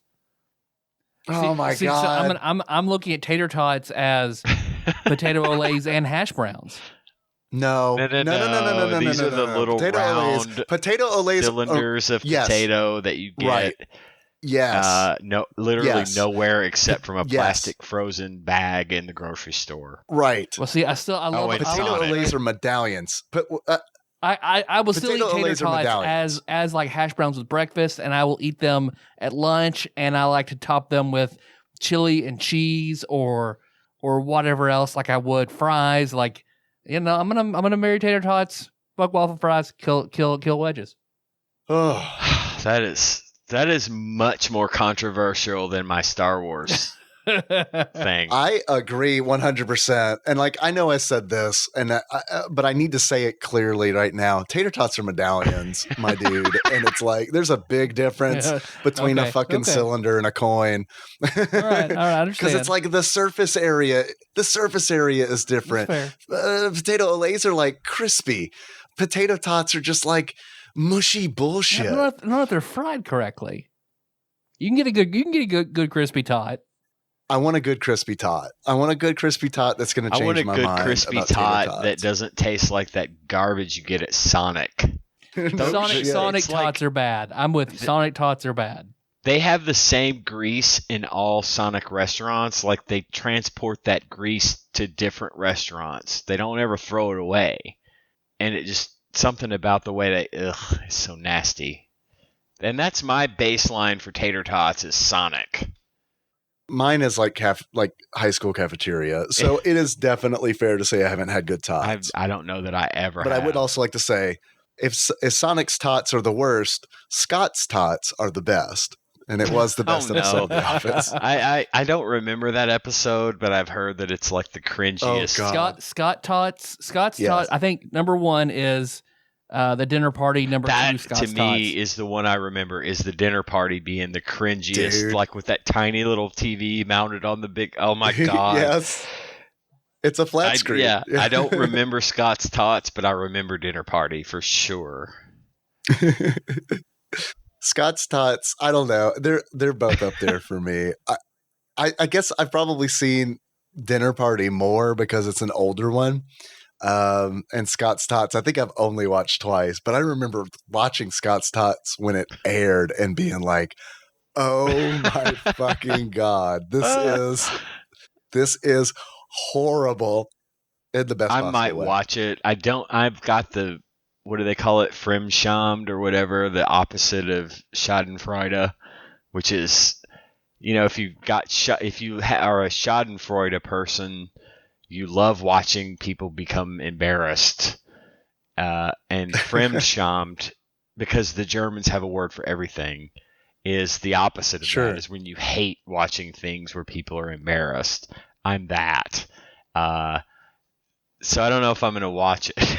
I don't know if I should. I wouldn't. Yeah, I wouldn't. You're probably not going to like it. Yeah. Because I really like it, but even me was like, "Oh my God, this is too much." it's a little much. It is a little much because it's like, yeah, it's a little. Much. But I'm. Do you know the premise? I don't. What's the premise? The premise is that, like, 10 years ago, essentially, Michael Scott went to this school and presented and told all the kids there that he was going to give them scholarships. Oh, no. Thank you, Michael Scott. Right. And Thank you, Michael Scott, for making our dreams come true. Oh, no, I can't. And, yeah. They do a whole presentation for him before, like, yeah, it's because he good. Totally it's can't really provide good, what he promised. He No, buys what one he does kid's provide books. them is funny. Oh, And they planned their whole lives around this scholarship, Yeah. of course. So that's why, to me, it's like it's the worst and the best episode. all right, fuck it. I'll watch it. But I'm not even All right, trying to Ian. dodge this very important question. It's super important. But it's easy for me. Define a potato wedge. I mean, it's the What KFC used to have and what you can get at Yeah. Walmart. they're big Right, wedge okay. shaped. So I'm An eighth of a potato. Lots of potato, very thin breading. I like a potato. Nope. I like a I potato do too. wedge. Okay, I for 'em. do. I like a potato. I like a wedge. steak fry, but I don't like a potato wedge. Why? What's the huge difference there? Because one's shaped like a wedge and one is shaped like a rectangle. And there's the, I guess a steak fry has more soft inner potato, where a wedge has more crispy skin on the outside. Okay. Okay. Let me just I like that crispy skin though. answer the question. I'm killing. One cannot simply just answer the question. What am I, Sean Bean? I am killing. Sean Sean Bond. Scene Bean. Scene Scene Bean. Bean. I'm killing the tot. It's gone. It never existed. I'm with you.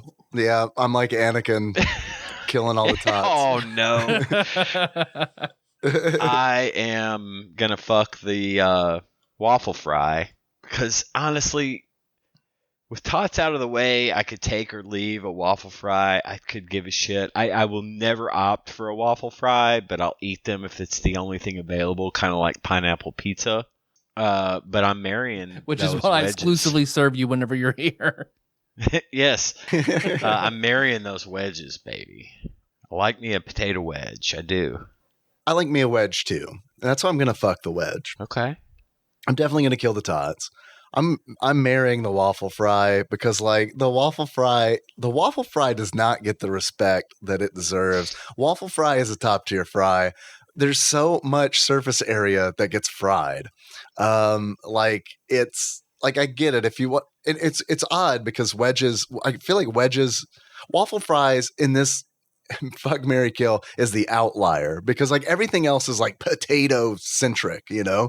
The waffle fry is more like I don't know, man. There's some potato in there probably. We just cut a whole bunch of it out. See, for me, it goes steak fry, crinkle cut fry, then waffle fry. Now, crinkle cut. If crinkle cut was on here, we all know how I That's feel about superior. crinkle cut. Crinkle cut is That's yeah. S God tier. tier is crinkle fry. That is in yes, all formats. I have never had a bad crinkle fry. yes. But my least favorite fry, potato wedge is probably my second worst on my all fry list. Bottom tier is shoestring. Shoestring, fucking absolute shoestring bottom can garbage. Yeah, Hate it. shoestring's awful. Shoestring can eat a dick. Shoe- They're awful. Yeah. Shoestring's like spaghetti that went wrong somehow. Like angel Yeah, hair, I hate it's angel not hair good. pasta. I fucking hate angel hair pasta. That's the equivalent to shoestring for pastas. It just is all crowded and you can't really eat it unless you're eating it with a fork and you're not supposed to eat fries with a fork. So, yeah. Well, I don't know. Sometimes I like to be fancy and eat my fries with a fork. Especially if I get like Zaxby's or something and it's Ooh la like la, I get it Mr. doused in French hot man. sauce. Yeah, I like to cut my Snickers with a knife and fork too. I do eat Cheetos with chopsticks. That's no lie because fuck the Cheeto dust that gets caked on my fingers because I eat a lot of Oh, Cheetos. shit, though. That's a really good idea. I need to remember that one. And it's also fun to use chopsticks. Right. All right. I think our friendship survived that question. I'm proud of us. Yeah, yeah. Fuck, marry, kill. Konami, Capcom, Natsumi. I'll just jump in because I don't Mhm. know. I'm killing Natsumi because I don't know what that is. They're probably best known for like Harvest Moon. And they did Lufia 2, I think. Oh, is that right? Well, Okay. That's gonna make it. That might make it tough for you. Yeah. I'm still killing because I don't know, but I'm gonna fuck Konami and marry Capcom. That's my answer too. Natsumi, I'm killing because it's like I've never really super gotten into any of their games. And then it really comes down to Konami and Capcom, and like for the NES, like those were like when I would go rent games. I know I've said this on the show before, but it's like look for Konami, look for Capcom, because even if I don't know what the game is about, there's a good chance that it's going to be a good rental. But what breaks the tie really is like looking at where they are now and what they're doing now, and it's like, well, Capcom still makes video games, like the Resident Evil series, and it's like those are good, I hear. So I'd have to marry Capcom. Plus, it's like, man, there's so many, like, I don't know. I love Street Fighter, and I love like that series, and like the character designs and all that. I feel like, I don't know. I feel like Capcom's got more behind it, so I'm going to marry Capcom. Yep. I do. I agree. I'm killing Natsumi. I love Lufia, but that's not reason enough to leave it alive. Then it does get tricky because like I love Phoenix Wright. I love a lot of stuff Capcom has going for it, but then I'm looking at Konami, and they have two that are more near and dear to my heart than almost anything Capcom has. Which, okay, I know what they are. go ahead. Can I guess? Yes. Okay, so it is Castlevania. and it is Suikoden. And it is Suikoden. Suikoden is the big one there. Yeah. So I'm gonna fuck Capcom and marry Konami. Okay. Yeah, I can totally see that. I just wish that they would, still do Stop things. making pachinko machines and fucking do their shit again. Yeah. No, they are a stupid idiot company that pisses me off to no end. But I mean, Capcom did as well, Stupid blaming idiot company for no stupid more babies. Mega Man Legends. The fans just didn't want it bad enough. Fuck you, Capcom. Yeah. All right. Well, okay, let me ask you a question. There's a twist. If Treasure had been on this list instead of Natsume, would it have changed your answer at all? Treasure? Yeah, who did like Gunstar Heroes? I'm assuming no, based on that. No Okay. change. Square would have been the only thing that would have made me like, fuck. Ooh, yeah, okay, Konami, Capcom, and Square. That does get Yeah, that's real a dicey fucking one. tricky real fast. Even Rare would have given me more pause than Natsume. Okay, so Rare, I agree. It would have given me more Like pause. Banjo but Rare, I would Kazooie have Rare? Right. I would have quoted Ian, and it's like, well, I don't know. In the Super Nintendo days, I might have been like, yeah, Rare. But anything after that, it's like, I don't know, man. We've reached that middle point. Yeah. I mean, you know how I feel about Banjo Kazooie, so I might have changed my answer on that one too. Banjo Kazooie, Diddy Kong Racing, Donkey Kong Country 1, 2, and 3, I mean, GoldenEye, I mean, Perfect Dark. damn. Well, then maybe Ross's next Fuck, Marry, Kill will include Square and Rare. Yeah. Maybe they all rhyme. Square, Rare, and LJN. Angelico. All right. There are some good LJN games out there. They're not like, as good as like a Capcom game, but I mean, compared to other LJN games, there are good ones. There's Jaws. Jaws, big fan of Jaws. I like Friday the 13th too, although a lot of people don't. Ross, thanks for the quiz. That was a fun one. Indeed. You guys have anything else to say before we cut out 40 minutes past our quitting time? Do you guys want to know what we're playing next I week? would give this the Smash Tennis, the God. glasses Oh, my Lord. glasses of who's the fucking angry tennis player. Billie Jean King. Angry tennis player nerd. He got kicked off all sorts of shit all the time. John McEnroe. John McEnroe. There we go. The goggles of John McEnroe and the stubble of Andre Agassi. For the beard. There you go. Excellent. Sorry, I forgot to ask the question because I'm not getting visual It's the cues from format, you. You're not yeah. rubbing your face, which lets me know that you're ready for me to ask that Mhm. question. I completely forgot. I'm ashamed. People will I understand. mean, I even read from David. Flopsy. I threw everything off. I've been right. No, it's not you. It's me. That's what I always hear. Yeah, but That's what I said when I dumped Tyler after we saw Deuce Bigelow in the theaters. well, I can go ahead and pull this since I'm the one in the Holland deck. I'll go over here and grab the batter up peripheral. We already know what it is. Oh, we do know what it is. We already sealed our fate. Oh shit! What was it again? It's number 40. It's Doomsday Warrior. Doomsday Warrior. Supposedly a horrible fighting Wait, game. game. that's why we picked it. Yep. Okay. That's why we did Smash Tennis, Yeah. right? We turned our nuke keys and We preferred a delayed sports it. game. Yeah, surprisingly, we went for a Yeah. sports game that actually turned out to be actually pretty good. So it was good. It was good. I liked it. And thank you guys for letting me do that, because man, that's a nice breath of fresh air before we dive back into this pile of Could Triceratops. not have Yep. done another fighting game right after Tough Enough. I mean, sorry. Yeah. Hey, Punk, No. are Living too you much. tough enough? And this is almost certainly going to be worse than Tough Enough. Yeah. But we'll see. We'll see. Maybe I'm wrong. Wait, what is it again? It is Doomsday Doomsday Warrior. And hey, if you want to play online on Nintendo Switch Online service, hit If me I up. want to play online with you for something, I want it to be Animal Royale. All right, you got it. What are you doing for the next hour?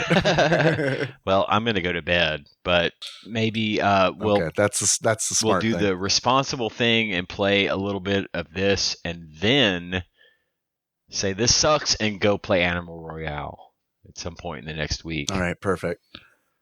And I'll probably, when I stream it, I'll probably be playing against viewers. I'll jump in. I'll see if I can jump in Sunday night and play with you.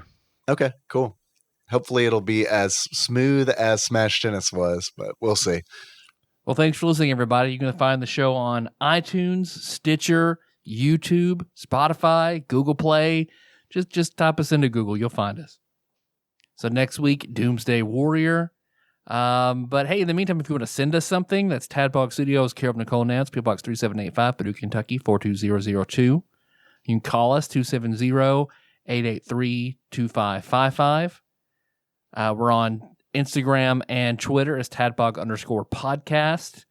Got the Facebook group, Tadpog for episode posts, memes, Tadpog Nation for that dank shit.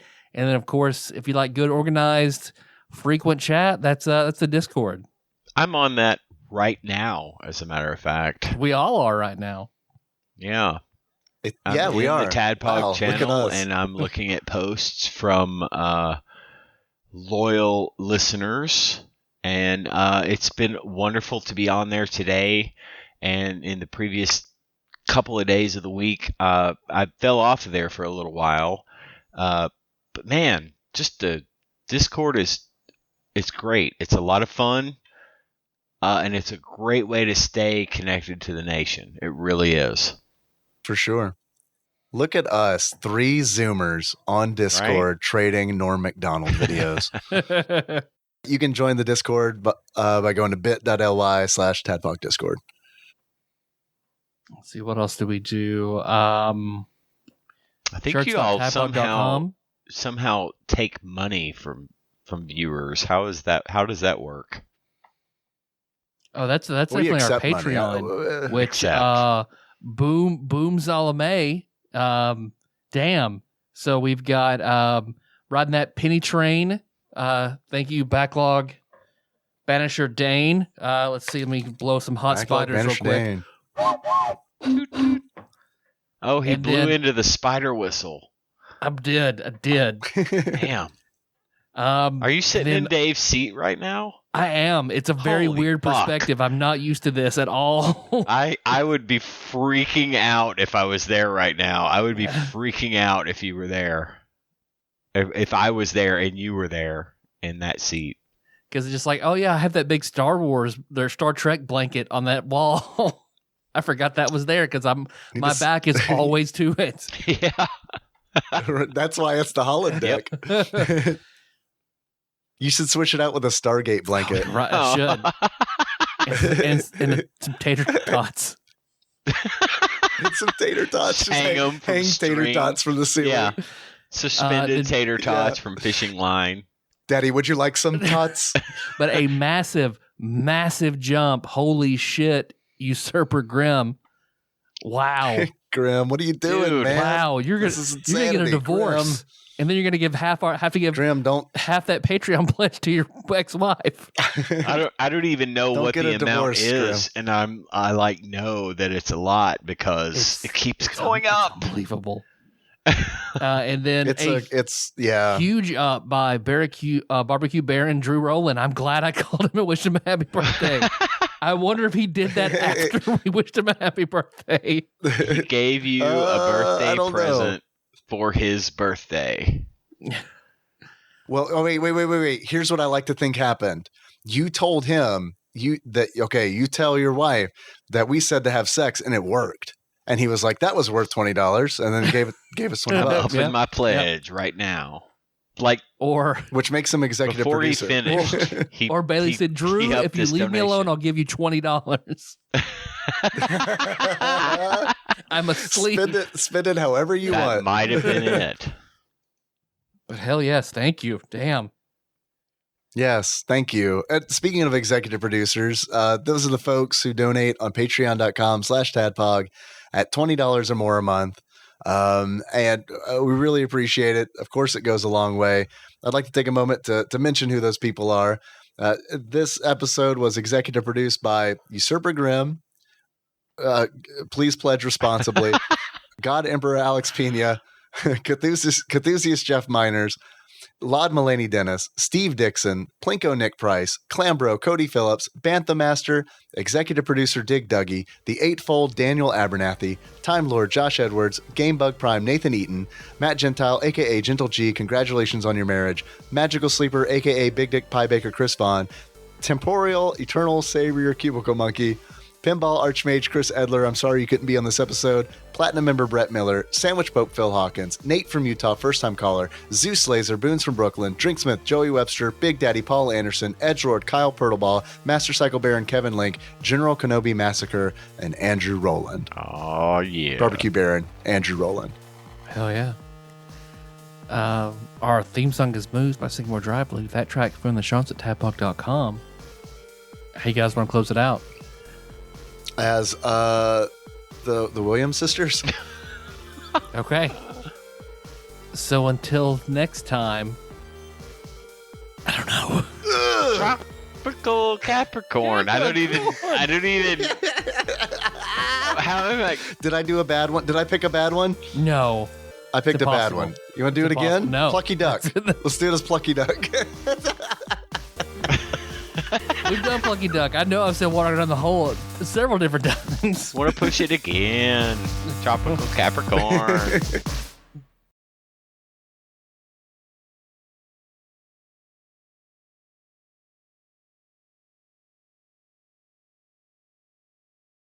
What if the stinger is a complete lack of a stinger? Oh, I can't. Or me saying that could be the stinger. No, I love it. I don't know. We just exposed my kryptonite to everybody. It's like, dude, man, that stinger is like before we record even, I'm like, I wonder what the stinger's gonna be. Strangely, I do that shit too. Oh, I'm like, what's gonna be the stinger? And what's funny is because like I'm on the show every week now.